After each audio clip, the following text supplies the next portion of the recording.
Bonjour, je suis Nicolas Lisiac et dans cette vidéo, je vais vous donner des astuces comment trouver sa motivation pour apprendre une langue et comment s'organiser si vous avez du mal à le faire.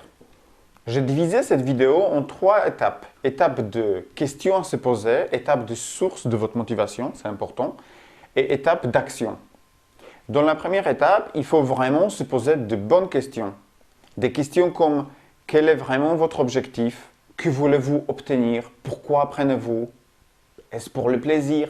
C'est peut-être pour des raisons professionnelles ou peut-être parce qu'on vous le demande tout simplement. Vous apprenez peut-être parce que pour lire en anglais ou en espagnol ou bien dans une autre langue, ou peut-être vous êtes en relation amoureuse avec une autre personne qui parle une autre langue que la vôtre.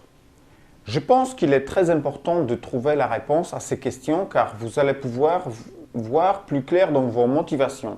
C'est important car la probabilité d'atteindre votre objectif qui est apprendre une langue augmente avec le niveau de motivation. Votre motivation, c'est votre essence qui fait avancer la machine. Si vous n'êtes pas assez motivé, vous risquez de trouver des excuses et procrastiner. Une des astuces pour le travail productif, ce sont des bonnes habitudes. L'habitude de travailler toujours à la même heure par exemple. Voici quelques astuces que vous pouvez tester. Travaillez toujours au même endroit qui est propre et qui vous met dans un état de travail. Donc le bureau, il est propre. Il n'y a rien dessus, seulement juste votre cours à réviser.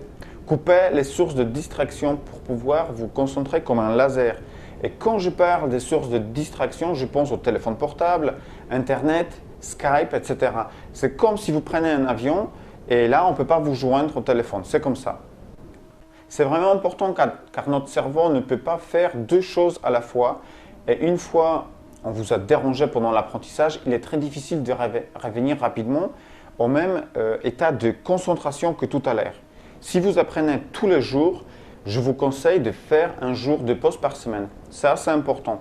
Dans le processus de mémorisation, le cerveau a besoin de repos et du temps pour assimiler de nouvelles informations. C'est pour ça, au moins une journée de repos, c'est vraiment indispensable. En ce qui concerne le temps de travail, il y a plusieurs possibilités, mais c'est à vous de trouver votre rythme et votre méthode. Si vous avez cette possibilité, vous pouvez faire par exemple 15 minutes par jour, ce qui va vous faire 1h30 par semaine par exemple. Vous pouvez aussi regrouper l'apprentissage par exemple pour faire 3 fois 1 heure par semaine.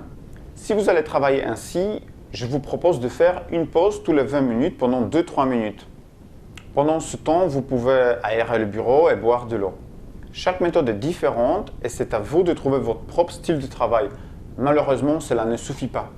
Si vous voulez vraiment décoller avec votre niveau de langue, il faut passer à l'action et multiplier les occasions pour apprendre votre langue.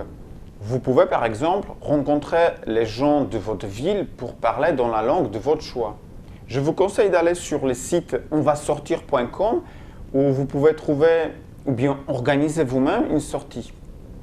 Vous pouvez aussi organiser une soirée entre amis pour parler dans la langue que vous voulez et je vous rassure, c'est assez rigolo. Une autre astuce est de se faire un bain linguistique. C'est-à-dire que sans partir à l'étranger, vous pouvez écouter la radio par internet, le mieux la chaîne info. Vous pouvez regarder les films en VO et lire votre magazine de presse dans la langue que vous apprenez.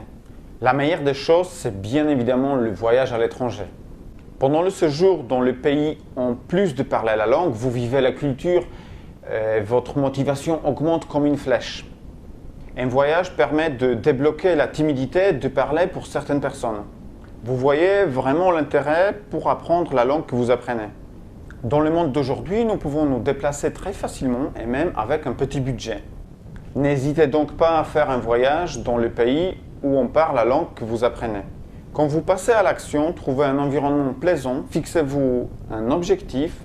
Par exemple, je vais apprendre 10 mots par jour ou je vais apprendre 3 fois par semaine pendant 1 heure. Pour résumer, pour apprendre une langue, vous avez besoin du temps, de la méthode et de la motivation. Dans une prochaine vidéo, je vais vous raconter comment moi j'ai appris la langue française à l'âge de 13 ans, comment j'ai appris la langue anglaise et comment j'ai appris la langue allemande et comment les sources de motivation ont influencé mon apprentissage. Je voudrais connaître aussi votre avis. Vous avez peut-être des questions ou d'autres astuces à partager. Laissez tout simplement le commentaire en dessous de cette vidéo et je vous dis à bientôt.